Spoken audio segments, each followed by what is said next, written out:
Алган жери ызычы. Жүк ташуучу унаалардын Кытайга кирип чыгуусуна берилүүчү уруксат кагазы сатылып жатат деген тасма дал ушул жерде тартылган болчу. Булар пакеттеп сатып атат. Өзүмдүн фамилиямды машина номерин жасап эле кете берем да, ошол сыяктуу дайындап коюптур да. Мына печаттар басылган экен. Анын баарын эл түшүнбөй жулуп алды. Ошо жулуп алып уюштурган кишинин баарын мен жерден иш козготтум. Азыр тергөөдө жерде баарысы. Жумушка келбеген кишилерге айлык төлөп берип аткан жетекчи эмне деген жетекчи? Жок, мен камера тарткым келген жок, булардан суроом жок. Жок, суроосу бар. Мисалы бул кишинин негизи ойду бөлүп атат, суроом бөлүп атасыз. Мен 8 бала 9 ай айлык төлөп турсам деген. Камак үчүн. Эмнен баштап мен Ошол бир мекемеде 8 киши, 9 кишинин тагдыры чечилип аткан начальник эмне жооп бербейт? Жок, иштебей жаткан кишилерге айлык. Мен кайра бул айынан мен төлөдүм. Бир туганым жок. Бирок сиздин жакындарыңыз бар. Мен жакындарым бар. Биз сиздерге алдыңкы мүнөттөрдө Нарын облусунун транспорт департаментинин аймактык башкармалыгында болуп жаткан баш аламандык жөнүндө айтып берели деп чечтик. Биринчиден Кытайга кирүүчү уруксат кагаздардын баштыктап ташылышы. Дазолду өздөрүнүн сыртка ташып чыгарып атат. Экинчиден 9 ай иштебеген суракта жүргөн кызматкерлерге айлык берүү. 9 ай төлөгөндөн кийин мисалы 13 зарплата чыккандан кийин аны да бериш керек положено. Үчүнчүдөн жумуштагы тууганчылык жана тааныштык. Частный лавочка деген ошондо менчик мекеме.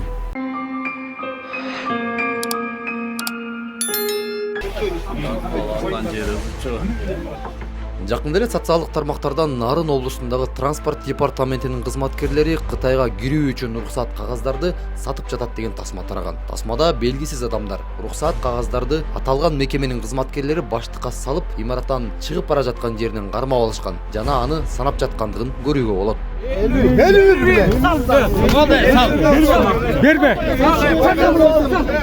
Тасмадагы жагдай боюнча биз транспорт департаментинин Нарын аймактык башкармалыгынын башчысы Нурлан Сыдыковго кайрылдык. Мындай кырдаал эмнеден улам жаралды деген суроо бар.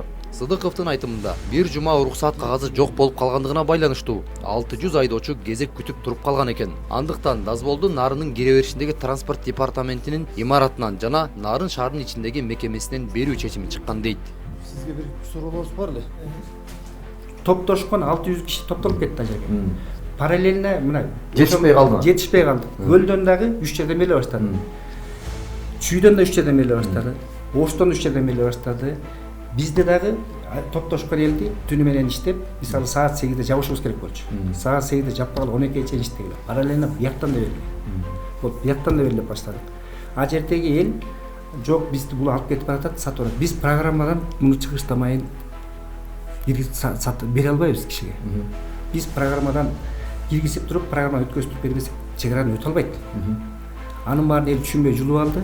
Ошо жулуп алып уюштурган кишинин баарын мен жерден иш козготтум. Азыр тергөөдө жерде баарысы. Эмне себептен жулуп алган, ким жуюштурган, эмнеге жулуп алган, анын баарын милиция териштирип атат. Биздин транспорт министрлиги боюнча бул кызматты иликтөө жүргөн. Келип менин позициям туура. Скопление болгон элди тараткан аракетин кылган болуп жыйынтык чыгып кетти. Сыдыков айдоочулар түшүнбөстүк кылды деген менен биз дал ошол жагдайды тасмага тарткан айдоочу менен байланыштык. Бир маалда бирөө өтүп бараткан көрүп калдык, ошол жерде Дазолдо иштейт мындай. Анан эле бир пакет көтөрүп алып туруп балдар болуп чуркап эле алдык эмне десек эле документ деди. Документ болсо көрбөс десе эле көрбөспөйт. Наа чуркап, бир чуркап бир маалда колунан жулуп алып карасак Дазол экен. Эл бир Дазол экен. Печат басып даяр экен. Ошону бир мисалы мага берсе эле өзүмдүн фамилиямды машина номерин жасап эле кете берем да, ошол сыяктуу дайындап коюптур да. Анан бул эмне десек анан кайра мынтип атышпайбы. Буну деген офиске алып баратканбыз. Офиске эмне алып барасыңар? Наоборот, офистен бияка алып киргиле деп. Ызычы болуп ошол жерден балдар эсен муну чакырды, милициялар чакырды, анан ызычы болуп эле анан ичине кирип эле ызычы болуп калган. Анан биз ойлогонбуз ошо балдарды тазалайт болуш керек, буларды кетет болуш керек десе эле жок, баягыдай эле иштеп атышат, кайра ошол эле балдар жүрөт. Нурлан Сыдыков аталган мекемени 8 жылдан бери башкарат. Башкаруу убагынан бери жалпы 10 кызматкер коррупциялык аракеттери үчүн атайын кызмат тарабынан кармалган. Алардын 8и жакында эле ат баштан кармалып сурак берип чыгышты. Бирок ошол 8 кызматкер 9 ай бою жумушка келбей, суракта жүргөн кезинде аларга айлык төлөнүп турган. Муну кармалган кызматкерлердин бири өзү ачыктайт. 9 ай иштеген эмеспиз, дегенбиз суракта жүрдүк, потому что суракта жүрүп даже 1,5 ай абакта жаттык да. Ошол бир мекемеде 8 киши, 9 кишинин тагдыры чечилип аткан начальник эмне жооп бербейт. 7 жылдан бери жүрөт. Өзүнүн кызмат акыбалын билбейт. Ошол биз жумушка келбеген кишилерге айлык төлөп берип аткан жетекчи эмне деген жетекчи? Анан уже ал төлөнгөндөн 9 ай төлөгөндөн кийин мисалы 13 зарплата чыккандан кийин аны да бериш керек положено мыйзам боюнча. Ал жок болот го. Ал силер мен билбей төлөп алып турмун эле. Анан силер бербейсиз деп атпайсыңар. Мен тияка төгүп салам деп туруп 13 зарплатаны калган ар кимден болардан кудайчылап чогултуп, ал тиги неметкен сөп туруп тияка төгүп берип салган. Ошону мен утулуп кеткен. 8 бала 9 ай айлык төлөп турсаң эле камак үчүн. Эмнен баштап эмне мен өзүм отстранить ете албайт экен. Кармап кеткен орган гана прокуратуранын заключениесі менен отстранить эткен. Соттун чечими менен. Генеральный прокуратура булар отстранение бербей койду. Кармалып турду. Анан чечим чыкканга чейин мен бошото алган жокмун буларды. Ошондо 23 ноябрда соттун чечими чыккан, 23 декабрда мен бошоттум барысынчы. Мен бошотпогон иши катары кызмат акысын төлөп келем. Анткени мен 2-3 жолу кайрылдым. Булардын заключениесин иштебей атып айлык алып туруп бошотуп дей албай койдум. Отстранениени бул ГКМ алып да бере албай койду генеральный прокуратурадан. жөн иштебей жаткан кишилерге айлык Мен төлөмөй. кайра бул айлык мен төлөдүм. Жок, мамлекетке мен төлөдүм. Өзүңүз. Өзүм мамлекеттен кредит алып, банктан кредит алып мен төлөдүм бүгүнкү күндө. Ошол 8 баланын 13 айлыгын бербей койгон. Ал 13 айлыгы боюнча соттун чечими бар. Мен бербей койгон. Сотко беришкен, соттун чечимин алдым, мен кагасын бердим. Жыйынтыгы кандай чыкты? Жыйынтыгы төлөнбөсүн болгон. Сыдыков камакка алынган 8 кызматкерге 9 ай айлык төлөнгөндүгү үчүн мамлекетке кайра 8 кызматкердин айлыгын төлөп берген. Ооба төлөдү. Бирок транспорт прокуратурасына арыз жазып, финансылык кемчиликтер болуп жатат дегенден кийин балким 8 кызматкер антип арыз жазбай эле алган айлыктарын аш кылгандыгына сүйүнүп тынч отуруп калышса мамлекетке миллиондогон чыгымдар келмек деген түшүнүк бар. Асан уулу Самар мурда дал ушул мекемеде иштеп кеткен. Иштен кетүүсүн Нурлан Сыдыков менен байланыштырат. Себеби бул мекеме менчик ишканадай болуп калган. Жетекчинин туугандары, жакындары иштеп, жумушта тирешүүлөр башталган дейт. Бул жактан туугандарыңыз бар экен, күйөө балаңыз бар экен, эниңиз бар экен. Деп айтсак, жок, андай эмес деп анан сиз ушу жана айтканыңыз эле кайры айтылып койсоңуз.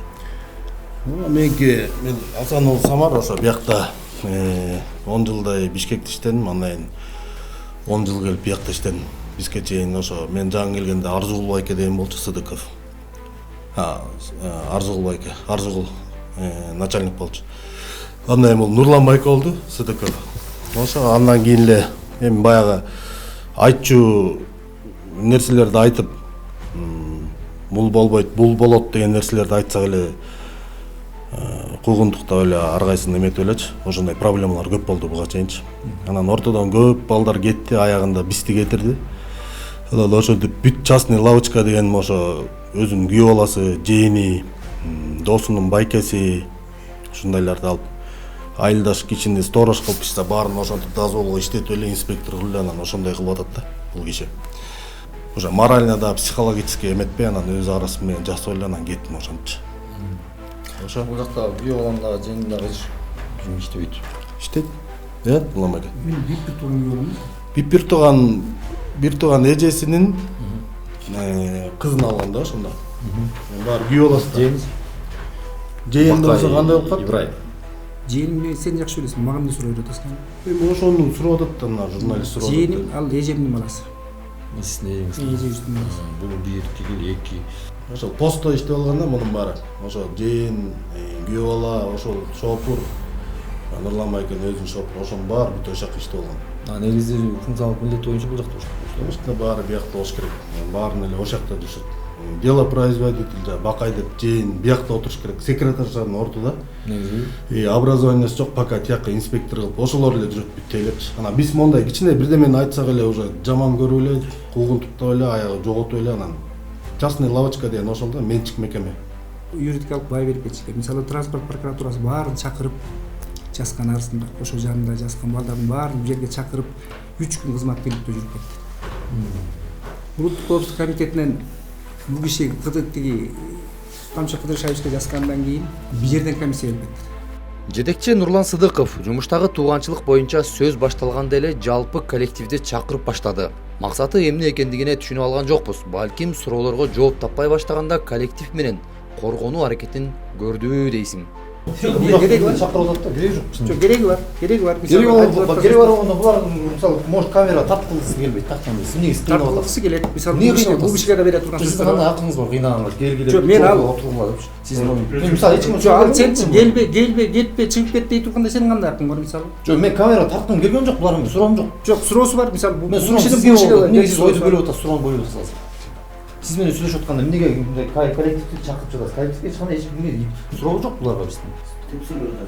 Мисалы подотчетный, подконтрольный иши жок. Жерде закондо ошондой. Подотчетный, анан подконтрольный болсо гана жумушка ала албайт.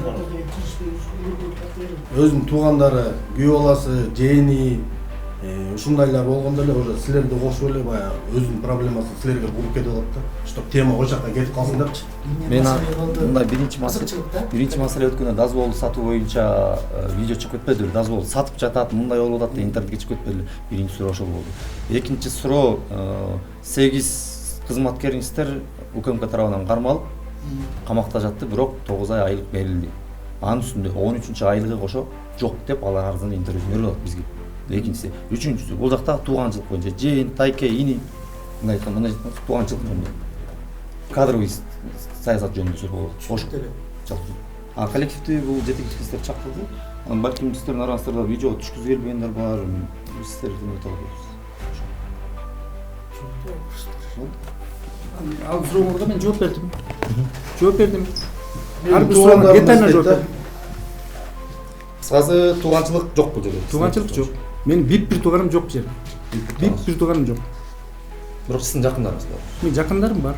Нурлан Сыдыков жогорудагы берилген суроолордун баардыгына тийиштүү органдар текшерген деп ишендирет. Анткени менен жетекчи болуп турганда кол астындагы ар бир кызматкердин иши үчүн моралдык жактан жооп берүү тийиш эмеспи? Биринчиден Кытайга кирүүчү уруксат кагаздардын баштыктап ташылышы, экинчиден 9 ай бою иштебей суракта жүргөн кызматкерлерге айлык берүү, үчүнчүдөн жумуштагы тууганчылык, таанышчылык. Жыйынтыгында текшерди деген органдар бирине көз жумса, үчүнө көз жумбас чыгар деген ой бар.